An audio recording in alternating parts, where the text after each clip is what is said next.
Okay, let's move on to New Testament. Now, the word testament just technically means covenant, and covenant basically means agreement or contract.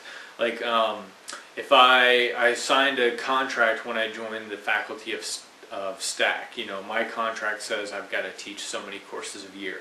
That's my contract. That's my covenant to the school. That's my agreement with the school. That's my testament.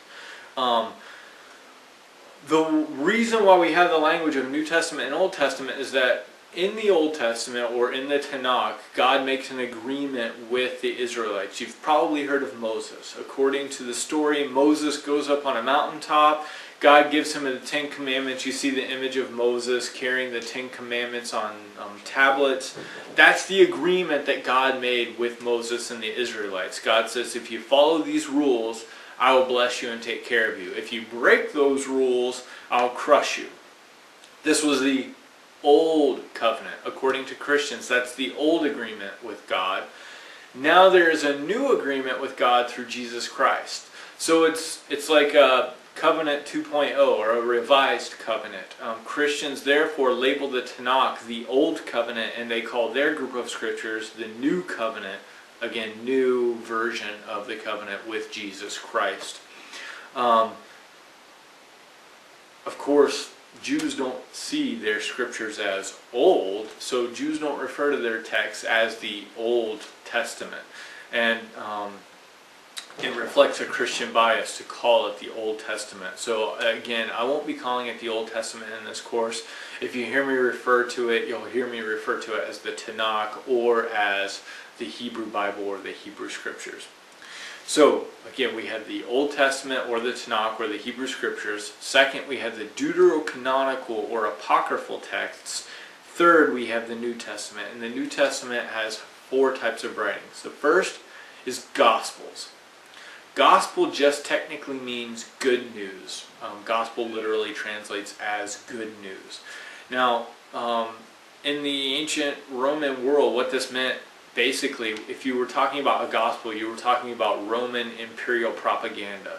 So if I'm Caesar and I want to send out some propaganda telling everybody what I'm doing, I write up this thing and put my imperial seal of approval out, and send it to the provinces. That piece of writing that comes from the Caesars called the gospel, or the good news of what Caesar is doing. Christians use this language, good news, gospel, and there are 4 gospels in the New Testament: the Gospel of Mark, the Gospel of Matthew, the Gospel of Luke, and the Gospel of John. And these are, of course, the good news not of Caesar, but the good news of Jesus Christ. The second type of literature in the New Testament are the Acts. And there's one book called Acts of the Apostles. There are 4 Gospels, there's only 1 Acts in the New Testament. I should point out, there are probably hundreds of Acts that are not in the New Testament that were circulating in the first few centuries. Only one of them was included in this specific compilation, or this specific anthology. The third thing is letters. There are letters. Most of the letters are from the Apostle Paul. You've probably heard of the Apostle Paul.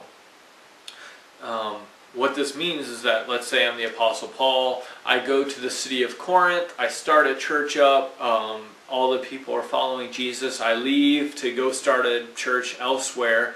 I get letters from the people at Corinth. They're asking me questions. Hey, since you left, we've had these problems. What should we do? I write a letter back to Corinth, and I say, okay, here's the problems you told me about. This is what you should do. We have some of these letters that Paul wrote to the churches that he had been working at.